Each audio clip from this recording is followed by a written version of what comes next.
Dadi sampean kok dadi tekan semono le mikir.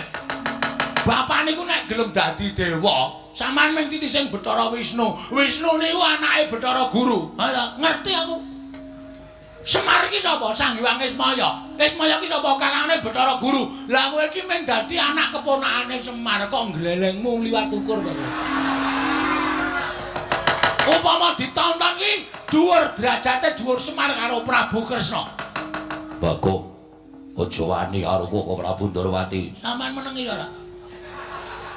Wah, kowe malah nantang karo aku. Niki luapan emosi. Ati kula, ampun melu-melu kok. Niki perkara kula karo perkarane Prabu Kresna. Wong jaba ora iso melu-melu. Awas anggere omongan. Kethoki kukumu. Wah, aja.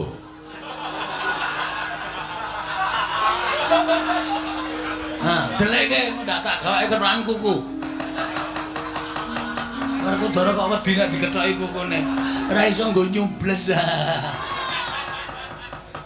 Penyakit to. Kula diutus bapakne merga men kepengin penjangane bapak keturutan. Ha totokan piye?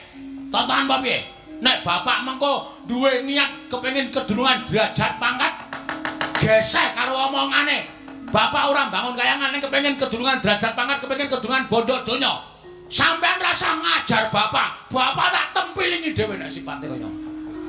Niku tenan ora gara. Oh alah kok dadi kaya ngene kanane. Bagong, non. Mbok yo aja kaya ngono, Bagong. Siramen manggo tirtaning kesabaran. Tirta sabar iki opek nang ndi? Tirta kok sabar? Tirta ngene mbok sabarno piye? Ora Bagong ning sabar, ikhlas. Ora iso. Bagong ki angel sabar. Padahal aku ki ngelih telat sithik tak tendang ketele kok. Apa meneh kok nesu ngene iki ora mungkin aku iso sabar. Saiki ngene sinuwun. Nek omongan sampean ki tak kandhake Semar piye kedadiane? Ana tetembungan kriwikan dadi grojokan, geguyon dadi tangisan. Gegeran gedhe-gedhe. Nek Semar nesu sinuwun Ndorowati omong ngono dole. Heeh Pak wah tak pethokke. Sampean wani pethokan karo Bapak? Wani? Hah? Wani ora? Hei, halo.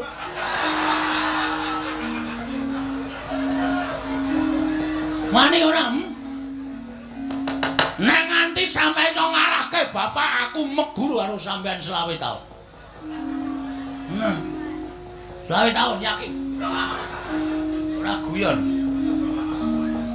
Nek koso baline sampean nek pancen wani mangendika Bagong ucapku iki kandhane Semar. Kula mulih saniki ora nggawa tumbak ora masalah. Ora nggawa payung ora masalah.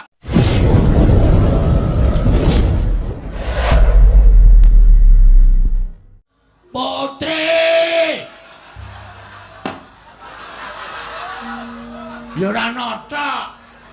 Wah, diagelan cemongan ning kraton. Orang ora apal jamus kok jamrut. Heeh.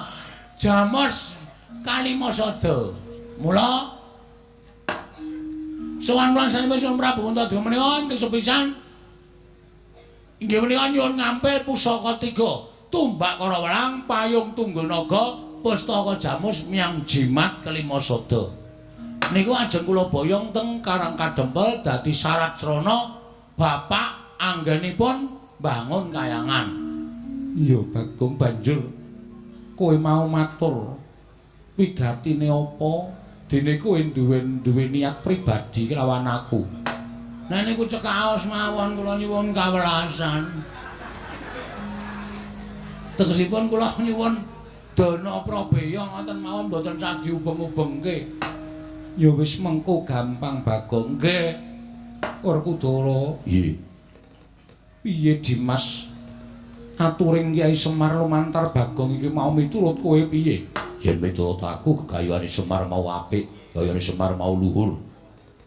Mulane pancen bareng kakakku ikhlas lan aku ya nyarujuki. Pusaka 3 negara Ngamarta, payung Tunggul Naga, tumbak Kara Welang, pustaka jamus jimat Limasada. Paringna marang Semar lumantar Bagong. Diwen Semar bangun negara Ngamarta embane urip ana ing kayangan. Luhur teman gegayuhane Semar Badranaya. Menawi ingkang rai semanten ugi Koko Prabu. Mboten nama kula arep-arep pisan. Nanging napa dados ngendikanipun Kakang Mas Yodipati kula mathuk miwan sarujuk Koko Prabu. Semanten ugi kula Prabu. Menawi dados gegayuhanipun Kakang Semar menika sae, monggo paduka paring-maringaken pusaka ketiga menika kala wau. Nggih, monggo Koko Prabu paduka paring-maringaken pusaka ketiga menika kala wau Koko Prabu. Bagong wonten dawuh kabeh para Pandhawa wis sarujuk Panakawan. Wah, jan lega ati kula. Semar nang ngenten iki terus waras. Nek ngoten mboten sangentosi mangke bibaring pasewakan kepareng dinten iki kula nyuwun supados pusaka tiga menika kula aturi maringaken sakmangke mugia badhe kula boyong wonten Karang Kadompel dados saraf srana wewangunanipun bapak anggenipun bangun kayangan sinuwun. Yayi wonten dawuh mangke rumiyin kula badhe rembakan kaliyan Bagong.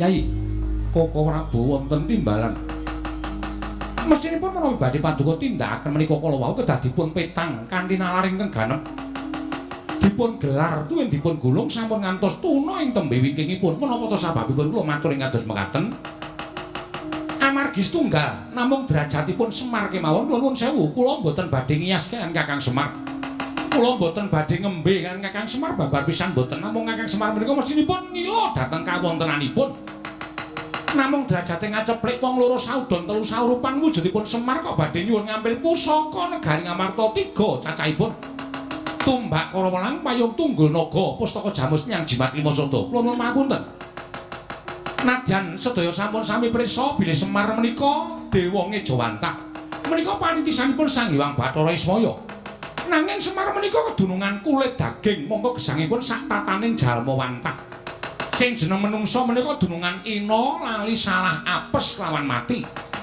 Kuwatos sing manah kula menawi anggenipun Kakang Semar mbetahaken pusaka 3 cacahipun menika kala wau.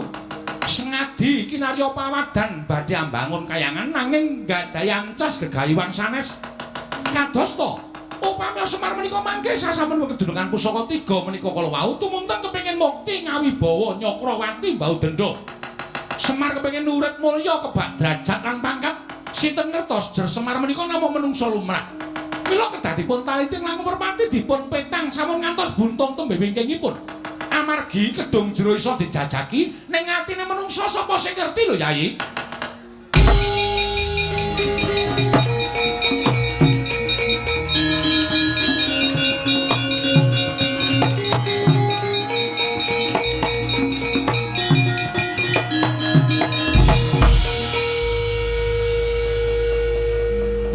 Jelek atiku.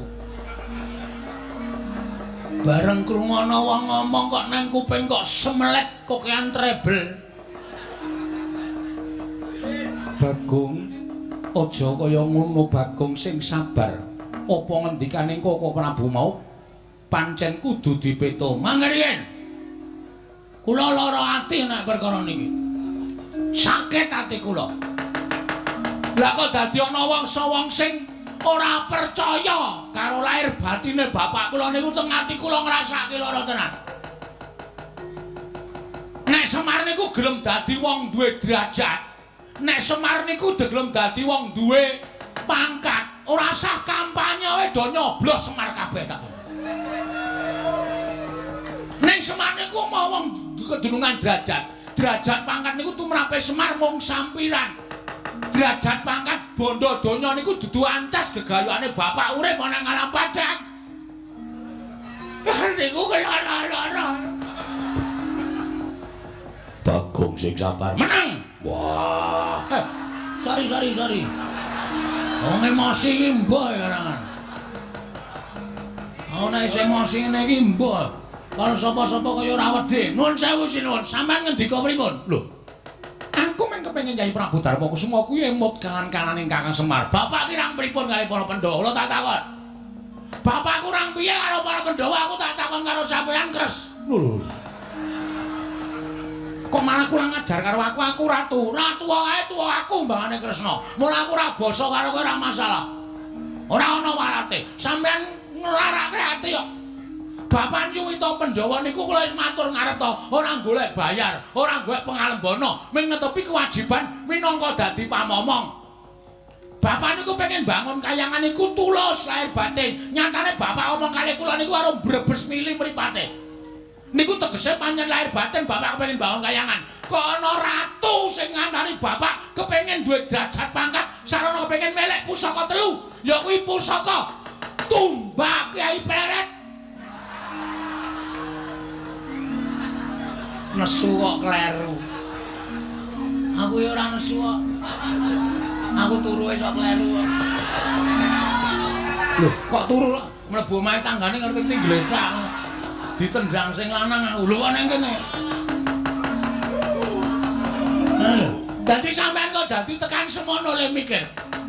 Bapak niku nek gelem dadi dewa, sampean mung titising Bathara Wisnu. Wisnu niku anake Bathara Guru. Ha, ngerti aku. Semar iki sapa? Sang Hyang Ismaya. Ismaya iki sapa? Kakangane Bathara Guru. Lah kowe iki mung dadi anak keponakane Semar kok glelengmu liwat ukur kok. Upama ditonton iki dhuwur derajate dhuwur Semar karo Prabu Kresna. Bagong, aja wani karo kok Prabu Ndorowati. Sampeyan menengi ora? Wah, kowe malah nantang karo aku. Niki luapan emosi. Ati kula, ampun melu-melu kok. Niki perkara kula karo perkarane Prabu Kresna. Wong jaba ora iso melu-melu. Awas wae omongan. Kethoki kukumu. Wah, aja.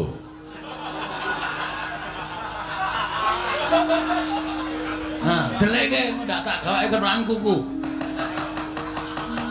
Werkudara kok wedi nek dikethoki kukune. Ora iso nggo nyubles. Penyakit to. Kula dutus bapane merga men kepengin penjangane bapak keturutan. Ha tatahan piye? Tatahan apa piye? Nek bapak mengko duwe niat kepengin kedunungan derajat pangkat geseh karo omongane.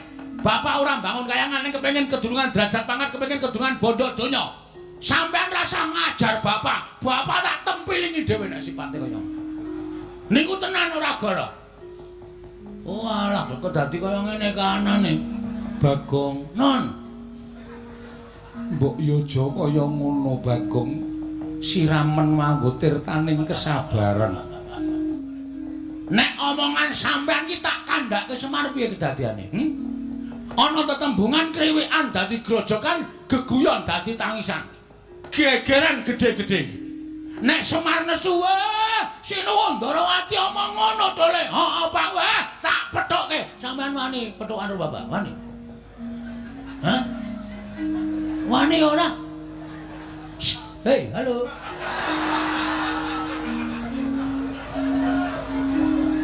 Wani ora? Nek nganti sampe iso ngalahke Bapak, aku meguru karo sampeyan 20 taun. 20 taun yakin. Ora guyon. Nek kosok baline sampeyan nek pancen wani mangendika, Bagong, ucapku iki kandhane Semar. Kula mulih saniki ora nggawa tumbak ora masalah. Ora nggawa payung ora masalah. Nek omongan sampeyan ki tak kandhake Semar piye kedadiane? Ana tetembungan kriwikan dadi grojokan, geguyon dadi tangisan. Gegeran gedhe-gedhe. Nek Semar nesu Sinuwun Ndorowati omong ngono to Le. Heeh, Pak. Wah, tak pethokke. Sampeyan wani pethokan karo Bapak? Wani? Hah? Wani ora? Hei, halo.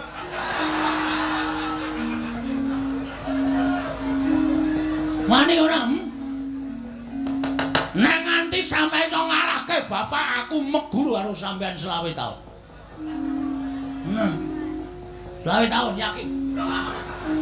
Ora guyon.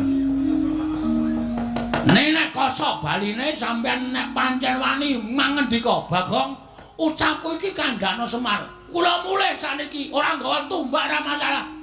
Ora nggawa payung ora masalah, kula nggawa mantel. Ora nggawa pustaka Jamus Klimasada ora masalah. Ning sing penting aku iso lapor karo bapane. Bapak nang kene diarani sing werna-werna. Bapak nang kene diarani macem-macem. Ya ngono apa piye? Hah? nyaket ora. Yang wonten dawuh golekno wedang aku ngelak. Oh iya. Tanggo bengok-bengok ngelak ya. Wonten niku namung ngakiyu. Lho. Mban goblok. Goblok. Aku akiyu. Hah, muni ae. Ya ngono wae. Nek pancen sampean kendel mawon iku teges sampean mengiyakan. Napa sing kula aturke? Sinuwun, nyuwun pamit kula tak lapor kali bapak sinuwun. Ngamuk ngentut wae. Monggo ambune pol-polan. Aku iki bar dituti nama 3 dina. Iya wis nek ora tak kapoke kowe arep tuman wae ka Sinuwun Darawati. Nek ora tak gawe kowe iki kapok karo bapak, kowe mesti arep ngece saben dina karo bapak. Pak. Mer. Aku sing mulih, Pak, ora iso nggawa pusaka 3 ya kuwi tumbak karo welang.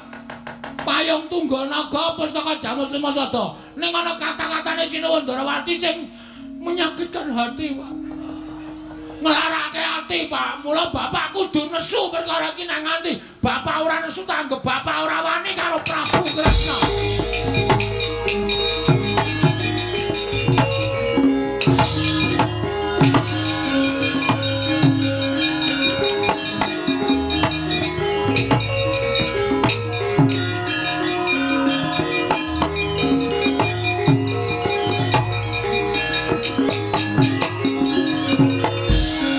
Setyake tinunun kadanira irang temandang setyane iku garwanira ing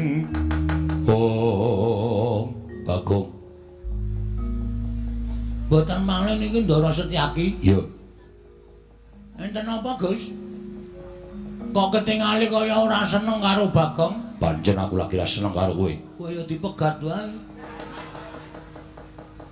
Aja sembrono guneman karo aku ora sak kepenake dhewe. Nggih, kersane.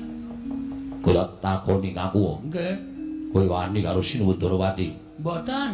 Mboten saestu. Ming nuwun sewu sing jeneng piyayi nek ngendika ya sing ditata ora waton ngendika. Dumeh panjenengan iki Nalendra terus suwiyah-wiyah karo wong isor, suwiyah-wiyah karo kawula, suwiyah-wiyah karo abdi, mengko ndak ora kajen. Buktine Sinuwun Kresna menika ngunekke bapak kula sing ora nganggo dasar kasunyatan, lah nuwun sewu, terus ora kajen merga kula waneni. Tegese kowe wani karo Sinuwun Darawati. Wani kula ora karo Sinuwun Darawati, ning wani karo pambegane sing ora bener. Pambegane sing salah. Wong bapak niku duwe niat luhur, bapak niku duwe niat apik, kok dianggep niate bapak niku elek. Lah niku ora padha karo Sinuwun Darawati iku nuwun sewu, ratu wicaksana ning nuwun sewu, ora iso nggunakake kawicaksanane. Bagong. Nun. Aja watut bisa ngucap kowe gawe mangkel Setyaki, kowe gawe nesu Setyaki. Lho, masalahe kowe wani ngunekke karo Sinuwun Darawati.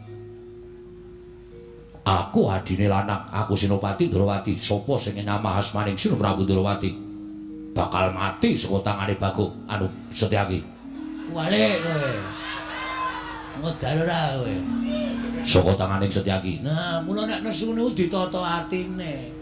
Wong nesu niku omongane sok klera-kleru. Aku wis tau omong karo apa? Lah, wonten barang iku kleru. Kok sak kepenake dhewe ora. Aja guyon. Aku nesu tenan. Wis ngerti nek sampeyan nesu tenan. Kowe gelem njaluk ngapura karo Sinuwun Darawati lan aja wadul karo bapakmu apa ora? Ora bisa. Ora iso. Nuwun sewu kula ora salah. Kula nek ora salah kok njaluk ngapura kula moh. Nek kula salah, aja kok karo piyayi, karo bayi wingi sore nek pancen kula salah, kula njaluk ngapura gelem. Nek kula niku ora salah kok njaluk ngapura. Oh, ndak bisa. Yen ngono kowe wani karo Setyaki? Ya ora. Atene kula modar. Kula ora wani karo sampeyan. Yen ora wani kowe manut karo Setyaki. Mboten nek kon manut njaluk ngapura karo Sinuwun Darawati. Ora. Tegese wani karo Setyaki. Ora wani. Ya aja gawe bingung. Angel to kowe mesti. Bingung kowe mesti. Lah omongane karo kowe bingung kok Aku ora wani karo sampeyan nek kok njaluk ngapura aku emoh. Tegese kowe ngeyel, kowe ngengkel. Pancen ket biyen Bagong iki didapuk dadi wong ngeyel. Nek ora dadi wong ngeyel dudu Bagong. Saiki ngene. Aku ngono. Ngene. Ya wis ngene piye? Ya kowe tak boyong. Nek ngene sapa? Sinuwun Darawati. Kon ngopo? Njaluk ngapura. Kowe lha iki piye ta iki? Paham ora kowe? Aku ora gelem. Ya ora gelem kowe tak ajar. Lho. Arep ngajar Bagong. Iya, dasar pranyata. Kowe ora. Salahku napa? Kowe ora gelem nyuwun ngapura karo Sinuwun Darawati, wajibe tak ajar. Lah nek kowe arep ngajar karo aku, apa dianggep aku wani? Sekecake Setyaki aku tak melayu wae.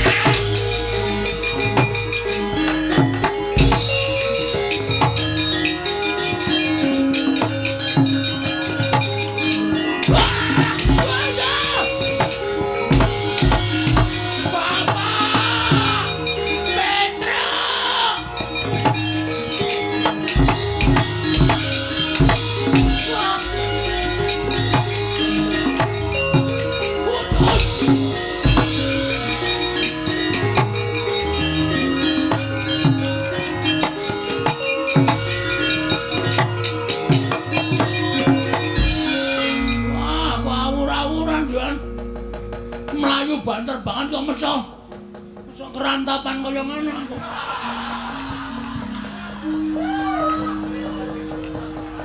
Meso dioyak karo Setyaki diajar sak pol-pol sirahku nganti banyak-banyak ya. Oh alamir. Tak belani malah aku keloro-loro ya Mir. Aku jane atiku aku pengen wani lho. Aku ki menungsa. Nang omah disembah karo anak putu. Aku arep lunga tanganku diambung karo anakku karo bojoku. Ana kene mung dicucuki sirahku karo Setyaki. Wis tak niati wae. Ben modar mbok men. Kowe gendasi karo aku Setyaki.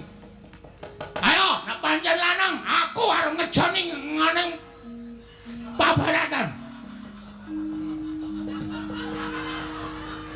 Repot nyambut gawe drubung mrutu. Ngomong seru cangkeme klebon. Cangkeme diengkopke irunge klebon. Rumah aku anggere bolong kok mesti klebon.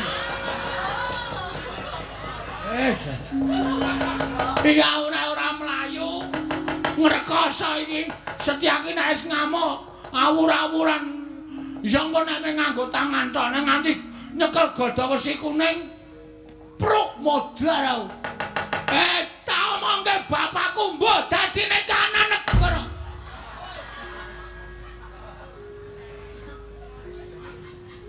Mripat gedine semono kok ora weruh. Peteng jungkulmu. Wah, wis iki patiku nang kene iki. Rono ana Setyaki. Mrene cekel Satpol PP. Gong nan lungguh sing penak. Arep mati kok lungguh sing penak. Mbok wis ngene wae langsung tes ngono gak modar. Kula ngerti nek sampean mesti diutus Ndara Kresna kon nyekel kali kula. Mriko dicekel Ndara Setyaki ajeng mlayu sampean methoke mriki nggih to. Wah, pancen apa-apa. Pancen ajeng dipateni kula mati ora apa-apa. Ring titip anakku mlima. Mangopeni. Bojo kula aja lho. Ora kowe kok nangis sing ngopo? Nangis wae wong arep mati kok. Gong, Nun. Aku arep wong enom kaya ngene iki aku akeh petunge. Petung piye maksude? Aku tekan kene iki ora dikongkon Sinuwun Darawati. Terus kongkon bapak. Padha wae. Antasena Bagong kepruan watu ndase ngoten lho. Sing ngomong ngono sapa? Lah wis jelas ngono wong aku wis gawe rame ning Amarta. Ora. Bapak ki arep wong kaya ngono kene bijaksana. Weh. Kata-kata apa itu? Kok bijaksana? Tegese wicaksana. Kok iso? Aku mau didhawuhi karo bapak. Malah ora meng aku Kakang Garuda Kakang Antarja. Aku ditimbahi karo bapak. Heeh. Lho kok Nggih. Bapak dawuh karo aku. Bagong kae wong bener. Ming Kresna wae awakmu Ndarawati sing sajahe lagi ketukulan watak angkara. Mula terus Subriya karo Semar. Buktine Semar kuwi bener ketitik Bagong mlayu mau pusaka Ngamarta ya uncagong. Lho. Nama ora sembrono lho. Wak tapi cangkemmu kowe karo Bendara kowe ya. Lali aku. Nang ngendika ora sembrono. Tenan Gong, mula kuwi dadi tandha nek niate bapakmu kuwi lahir batin. Terus Mula bapak Werkudara dawuh karo aku, nek Bagong kae dipulasana wong Ndarawati luwih-luwih makmu cilik Setyaki, Antasena, Bagong Ayamana. yakin? Iya. Sumpah? Ayo nang kena guyu lho ya. Guyu ngapusi wae. Ayo. Aku ki ora guyu ngilangi selilit.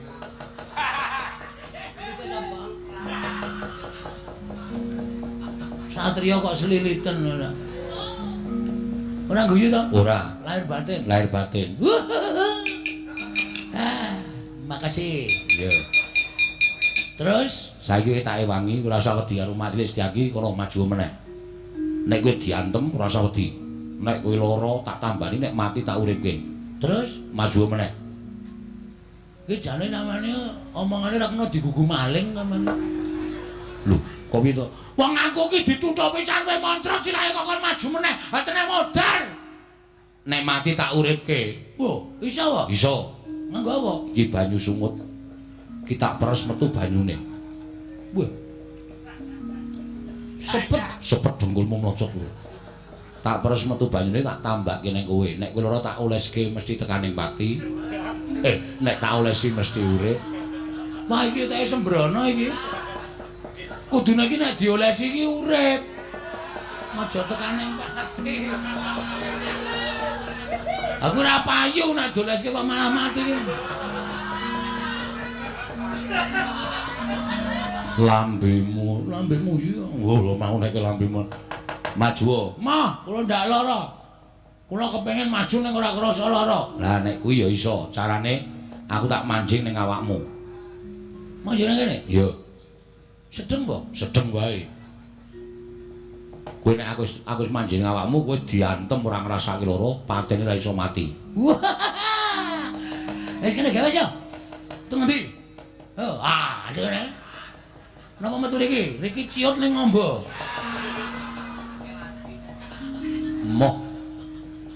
Moh piye to? Asik lho. Moh.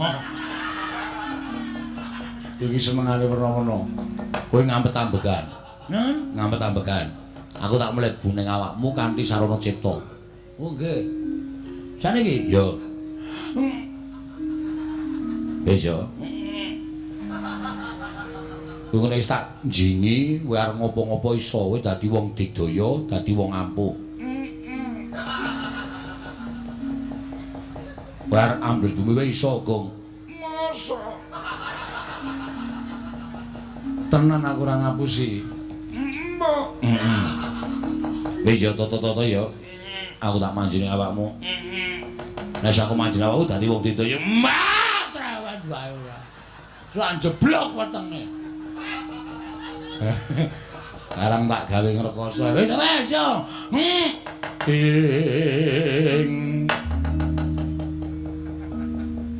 Papang sinengkang walik sandang walikat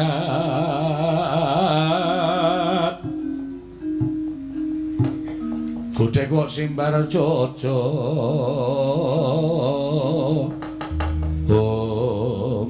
Gong wis mlebu? Wis. Lho kok ora krasa ya? Edian. Biasane iki krasa ya ora krasa. Aku wis ning awakmu. Empen apa? Wis. Wedan kok ora mbrenjul. Ora. Sedeng ya? Sedeng. Enak tenan. Terus kula niki Kowe dadi wong ampuh. masa Tenan. Kowe pengen apa? pengen mangan. Monggo. Maksud iki pengen dadi wong ampuh iki pengen ngopo? Pengen ngantem gunung. Wah, mah. Nah wis tau ngantem kasus e. Apa pengen ambles bumi? Iso. Iso. Carane pripun? Carane ngampet ambegan manteng ciptamu niat ingsun ambles bumi. Kula coba nggih? Ya.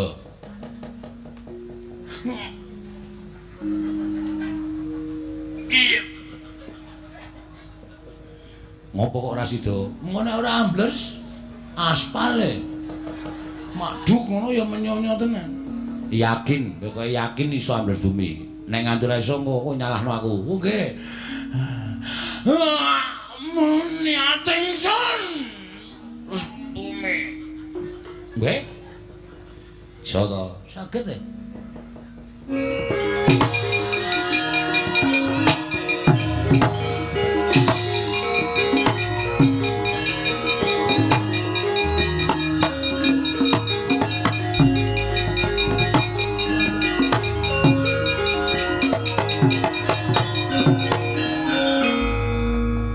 Bagong wani malang kerik ning ngarepe Setyaki.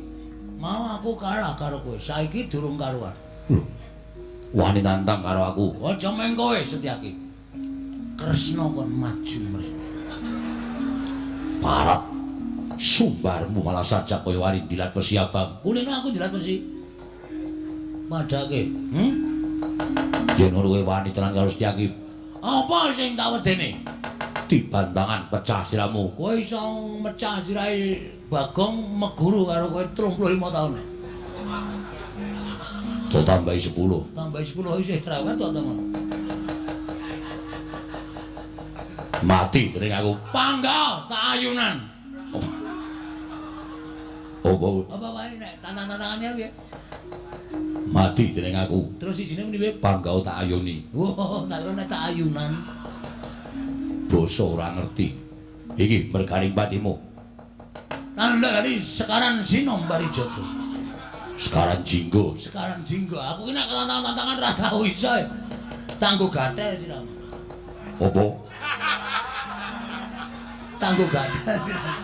Tanggo gatheng. Mu gatheng tak kira nek gathel lho.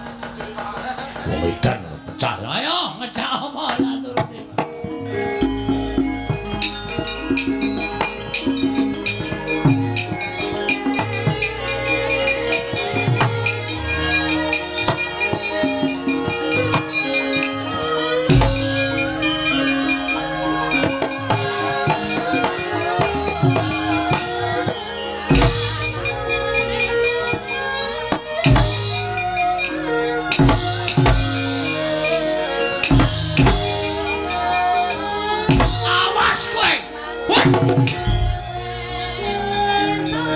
Aja mlayu.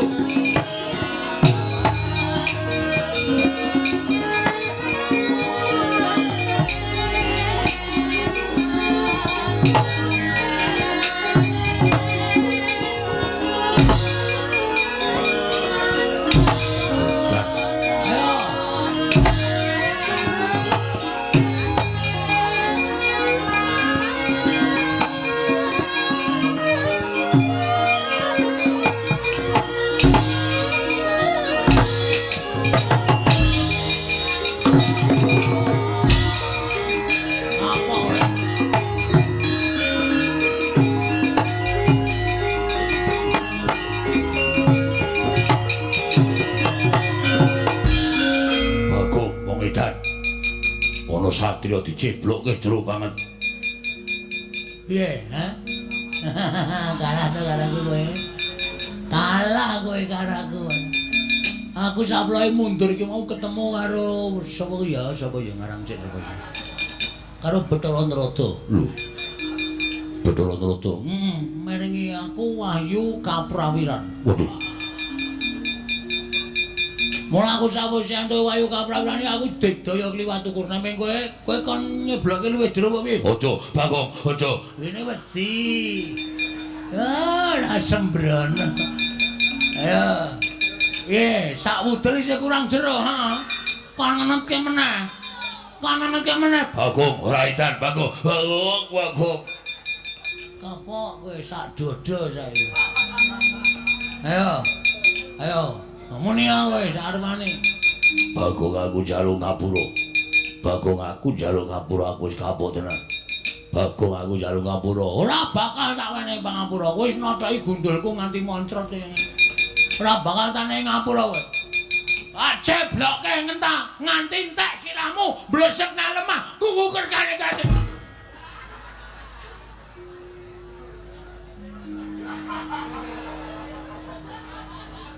Wah, nek metu ya omong.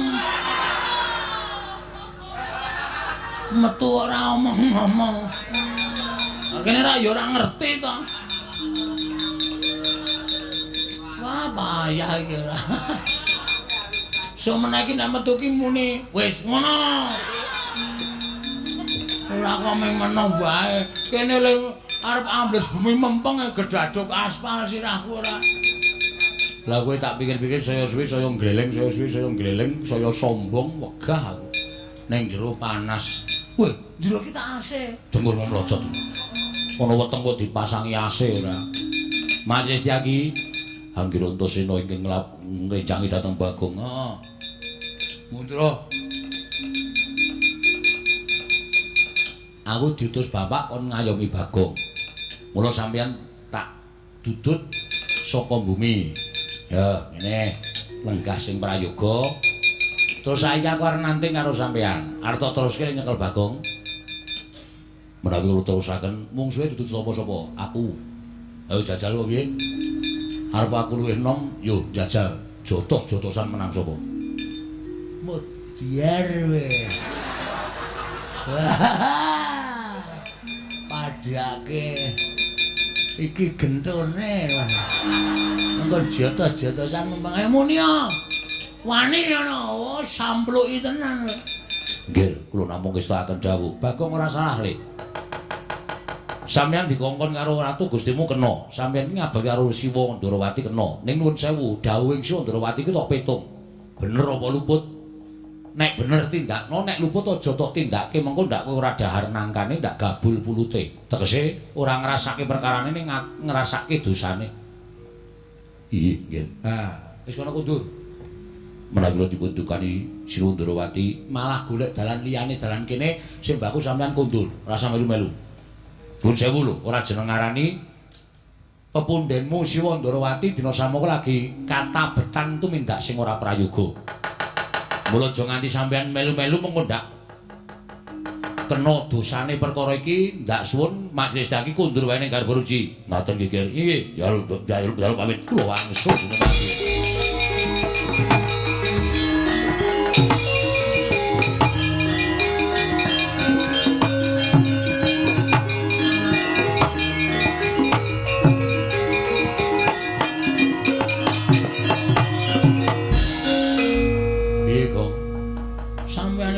Santriya sing ndugal kewarisan ning iso ngrampungi sakkaing masalah. Wis saiki kowe bali yo. Kula bali dunek-unekke bapak. Sebabe kula ora nggawa pusaka telu, payung tunggul naga, tumbak kara welang, pustaka jamus miang jimat lima sada. Nek ora nggawa kuwi kula iso disepatani karo Bapak Semar. Bapak Semar niku karepe kula niku iso mboyong pusaka telu niku, Gus.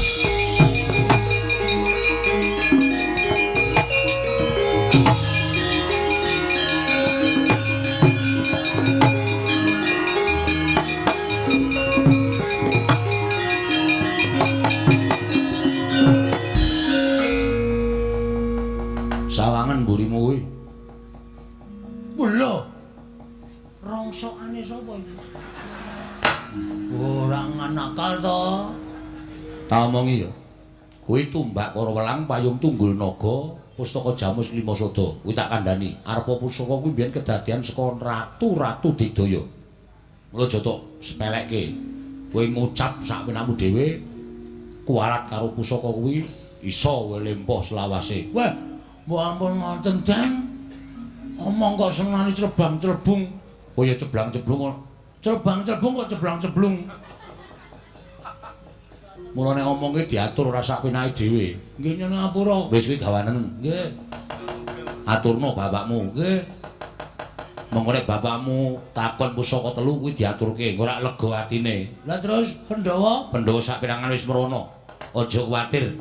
Mengko Pandhawa bakal komplit gong percaya ora ana tumindak ala ingkang tumama ning becik. Oh nggih, nyuwun pamit nggih, Dad. Sing ati-ati aja kaya bocah cilik kok.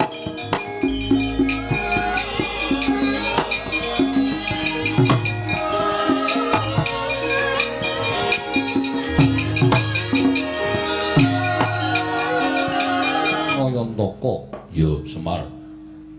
Aku semono gondherake bareng kakangku. Ingkang wigati amung kepengin jumurung marang lekasing Semar Badranaya. Iya, Kakang Semar semono aku uga mengkono jumbuh kan ngendikaning Koko Prabu Darma Kusuma. Matur nuwun, matur nuwun. Ya mung sing gedhe pangapuramu Kakang. Dene Puntadewa ora iso ngaturake pusaka katelune ingkang sira suwun. Ya kuwi tumbak Karawelang Payung Tunggul Naga lan pustaka Jamus Miang Jimat Kelima Sada.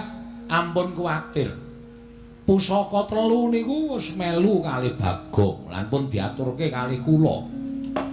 Niki pun kula pundi-pundi wonten ing Karang Kadempel. Panjenengan boten sakuwatir kecalan pusaka tetiga. Pranyata pusaka niku pancen gedhe dayane sabab tumbak Karawelang Payung Tunggul Naga pustaka Jamus Kelima Sada menika dumados saking Nalindra. Ingkang duking nguni Nalindra ingkang digdaya sekti kalintang jayaning perang. Mila mboten omong-omong nek pusaka niku panggraitane tanpa beda kaya menungsa. Niat sing kula aturke niku miturut petanganipun pusaka tetiga menika lair kandhasing batos. Mula mboten duwe ceceking raos sarta gadah niat sanesipun kejawi amung kepengin mbangun kayangan jumbuh kan mroping sampun kula aturaken Ndara. Nggih namung napa sing diaturke Bagong niki dadi pacoban tumraping Semar. Mugi-mugi sakmangke Semar saged ngrampungi pacoban ingkang badhe tumanduk wonten ing Karang Kadempel. Amargi ngendikanipun para sepuh, ngendikanipun para nimpuna sampun nyebataken nek kanugrahane cepak, pacobane ya enggal bakal nekani, Ndara. Samareka den prayitna samurires eka balik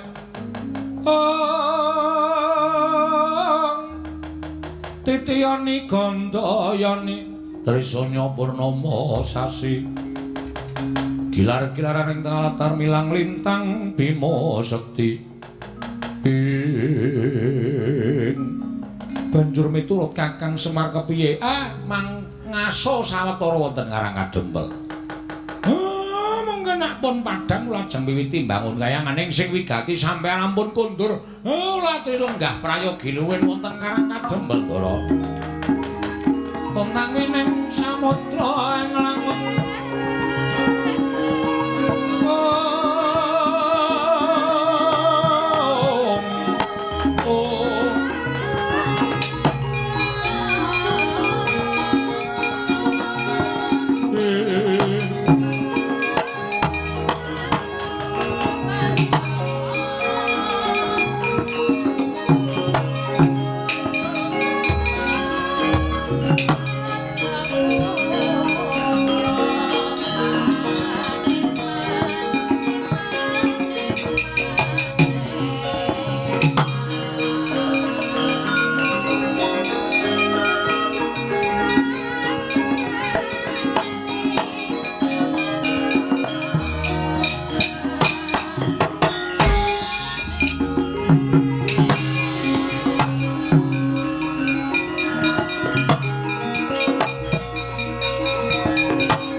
seko balik titiyani gandayani trisanya purnama sasi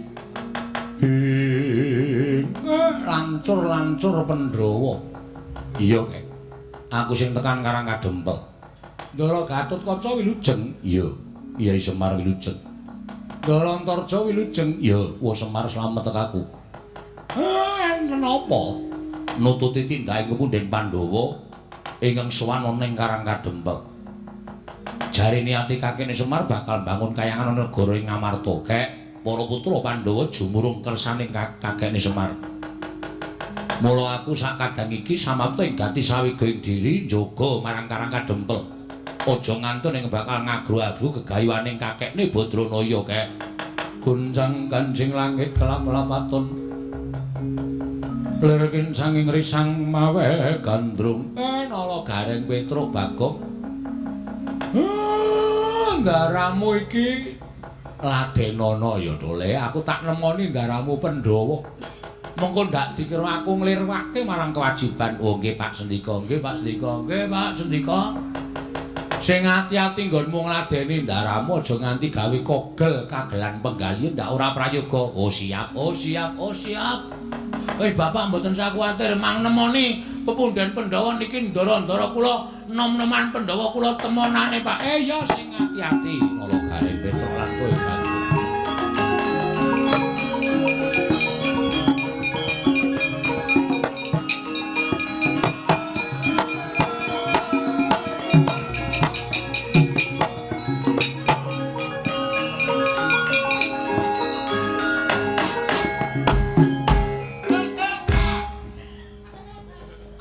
Penak rek. Ben ya ndadak diseseke padake ora kesel kok nabuh. Wah, janan nyawang ndara-ndara Pandhawa iki senan putra Pandhawa iki nyenengke ya, Gong. Apik-apik. Apik-apik wae kok sandangane ya apik. Aku iki nek disandani apik mesti apik ya terus tetep elek. Mbok muni bagus, Tru. Emoh. Wong nyatane kowe elek kuwi sandange nganggo apa-apa ya elek. Soale raimu kuwi sing ora elek. Raimu sing rawangun ki. Tak operasi plastik, Pak. Digapake. Dicuri ember. Curi ember ora. Sing prayana ngatos-atos lho, Dara. Ngendikane bapak wau. Ngendikanipun bapak kaliyan Pepunden Pandhawa. Nek kanugrahane cepak, pacobane nggih enggal bakal tumama. Mula wong entuk kanugrahan iku biasane nek iso nyipatake lawan pacoban sarta nglakoni pacoban. Monggo pacoban niku luwih abot tinimbang kanugrahan. Saya abot pacobane, saya gedhe kanugrahane. Bener kandhamu rek. Mula wektu dina iki rasaku kok ora kepenak. Kanan Karang Kadempel kok rasane kaya panas kaya ngene iki janjane ning nggawa apa. Wah, kula dhewe ya ora ngerti. Nggak kenapa ya, Truk? Ambo ora ngerti. Ngopo ya, Gong? Aku dhewe ya ora dong. Mbok menawa ndara antasane luwih pono babakan perkara iki. Mbok menawa kaya padha dipriksa. Aja nganti ana dom sumruping banyu rek. Gunjang Kanjeng langit kelap-lapaton. Lerkin sanging risang mawe gandrung kocap kacarita. Lampahing balaning Pandya Betari Durga. Sangganing para raseksa jim setan priprayangan nilu Banaspati. Samya ngangslupi sangganing para kawula sak Karang Kadempel. Mila katingal geger Karang Kadempel. Datan kantun wonten satunggiling yaksa dandang mangure ingkang mapan angganing Sang Antarja. Mira sigra ngalak Sang Gatotkaca kagyat risang Antasena wau.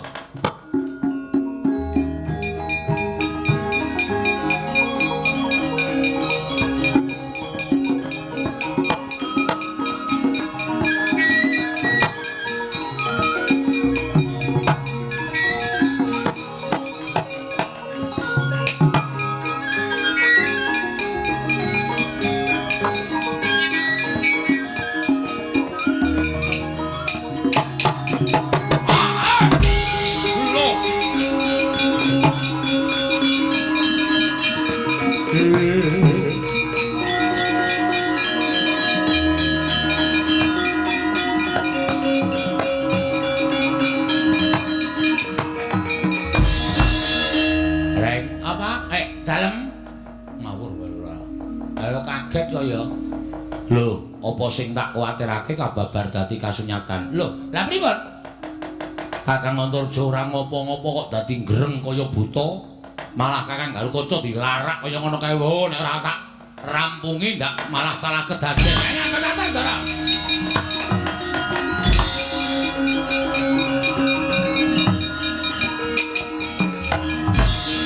Hati-hati lho, Truk. Ndara Antasena ki wong waskita, Ndara Antasena ki wong lantip panggraitane. Iki ketoke Karang Kadempel diserang, diserbu mungsuh yang tidak kelihatan. Heeh. Ketara Ndara Antasena terus gereng kaya buta aku ya mroreng, wah medeni tenan. Terus carane piye? Aja ngalamun, aja ngalamun. Wong ngalamun iki ibarate kaya dene kurungan sing kelangan manuk. Wo. Ora dileboni manuk liya, ayo. Apa ora cilaka? Iya ya, nah iya ya kaya Ndara Antarja kae mau ngalamun. Klebon ayo cilaka. Hati-hati, yaine iki ngarepe esuk ngene iki demit-demit do tingliti. Oh. Do arep golek dalan nggo mulih. Mula kudu ngati-ati. Nek ora ngati-ati ngrekoso kowe ora. Tenan. Nek nganti do anteng, nganti do ngalamun, nek ana apa-apa aku ora tanggung jawab.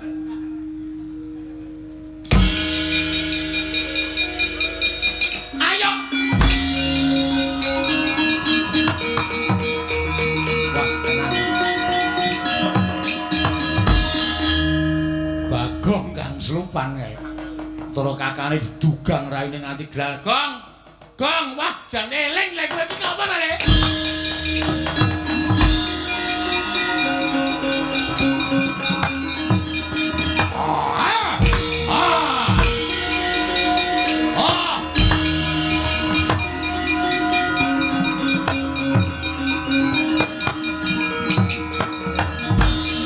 Ayo Gatotkaca sambat to kowe, Gamas. Kagamas kula ingkang rayi. Sampun gadhahi sloga ingkang kados mekaten ora bakal lak gawe macam tak pateni kowe, wis. Yo.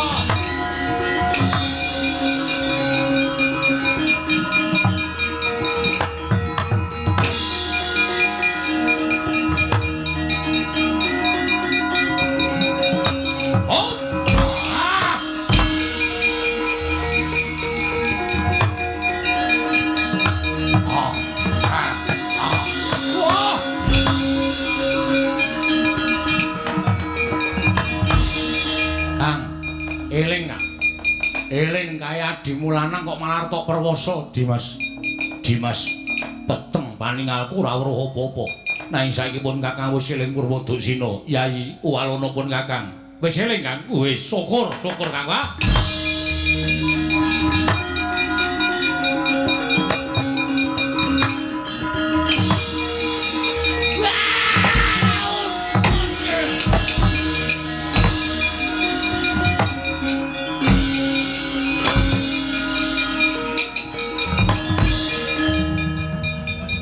Ngopo, Truk? Niki Bagong ngasupan niki. Ngopo ditiliki sini. Kula omongane wis ora cecong. Pripun den iki? Wis kono, tambanono dhewe. Jarene wong tuwa mbiyen demit ki wedine nek diusek-usek nganggo pelanangan. Diare. Nganggo ora gelem metu ditanono. Piye Truk nyoto e? Hen. Iki nggonku apa? Gah. Nggonmu ya nggonmu dhewe ora. Nggonku usek-usek ngomong. Ndur ngapur ora. Kapok.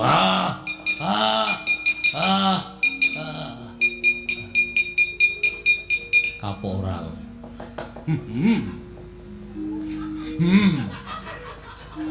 Truk, wis sadar e. Oh wis kok. Wis kebacut kaya mbako. Kebacut kaya susur. Mempeng lek mun jejeli. Ha iya. Anda ora sadar kok. Iblis ya ora. Wah, lah kok Karang Kadempel disaba demit akeh banget kaya ngene iki akeh sing kawula sing do padu do gelo dhewe-dhewe kae kok matur Bapak yo.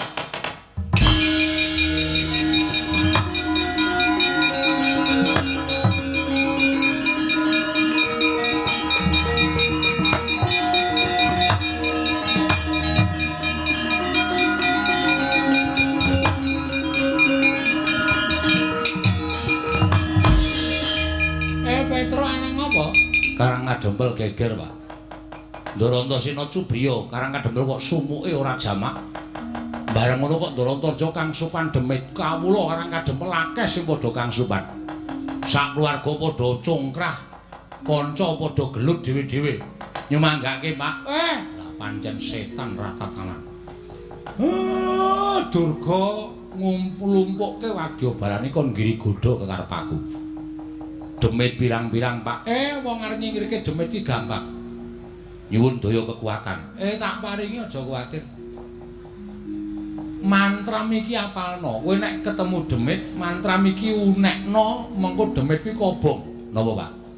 Teguh yuwana slamet, slamet saka kersaning Gusti. Kuwi bolan balerana. Nek ming demit kobong awake. Oh nggih. Teguh yuwana slamet, slamet saka kersaning Gusti. Nyuwun pamit, Pak. Ya sing ati-ati. Teguh yuwana slamet, slamet saka kersaning Gusti. Piye, Pak? Teguh yuwana slamet, slamet saka kersaning Gusti. Siap. Yuwana teguh sik. Teguh sik, teguh. Teguh mbarep. Luweh. Mong andane kok nesu to, Pak? Teguh yuwana slamet, slamet saka kersaning Gusti, guys. Teguh yuwana slamet, slamet ning gone teguh.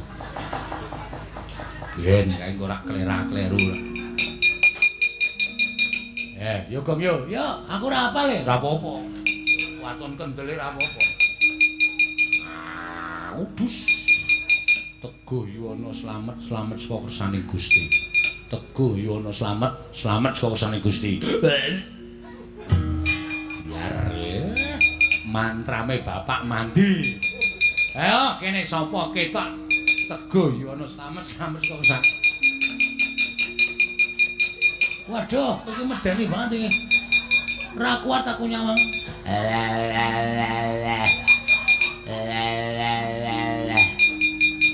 Teguh karo slamet. Waduh.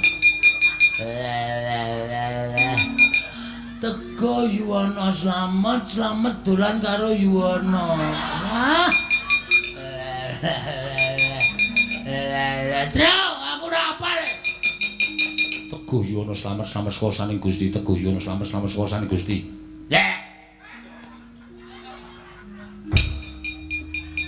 Ora apal iki rasa sok. Ayo golekine yo asem. Piye mau teguh yuwana slamet, slamet saka kersaning Gusti. Teguh yuwana slamet, slamet saka kersaning Gusti. Dawalke. Oke. Teguh yuwana slamet, slamet saka kersaning Gusti. Teguh yuwana slamet, slamet nang teguh. Oh yo kleru meneh.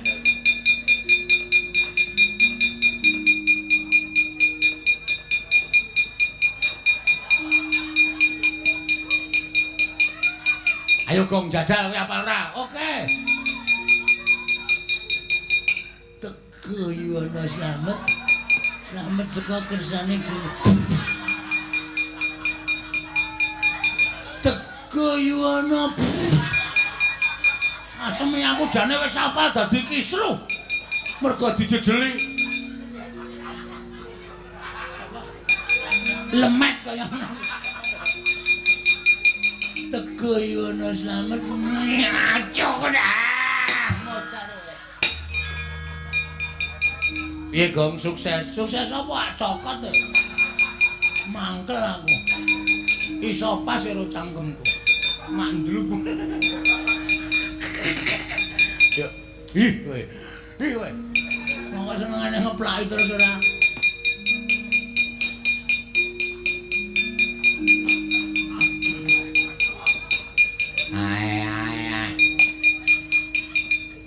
Teguh yuwana slamet, slamet saka kersaning. Waduh. Gong demite nggawa godha. Sebabe aku dituthuk sirah.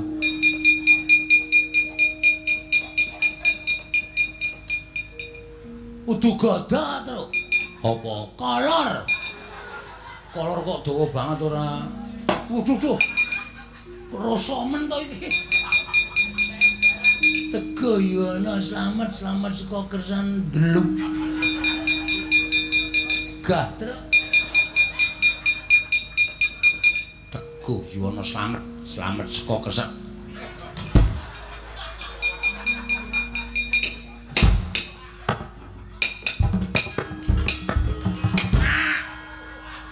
Ayo. Endi wong Karang Kadempel luwe-luwe sing aran Semar Badranaya bakal bangun kayangan ngembari panguwasaning para dewa.